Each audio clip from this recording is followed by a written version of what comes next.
So that was how they came about talking about eating of this food, what it causes, is not the best, blah, blah, blah.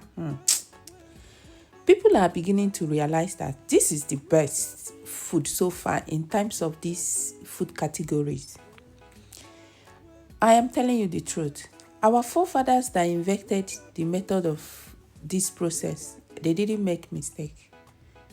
This contains a lot of fiber. When I say fiber, a lot of fiber.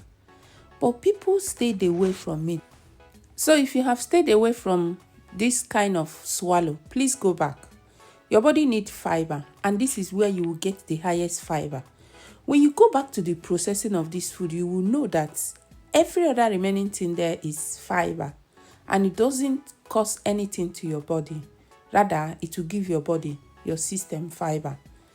It comes in different colors, like 2 colors, white or this red one, which contains oil. Okay, the actual name for this food is gari. I don't know what your people calls it, but we call it gari. So let's look at the kind of soup you like eating it with. People's choices are different, but look at this soup. What will you call this soup? What do you like eating this curry with? Thank you so much for watching.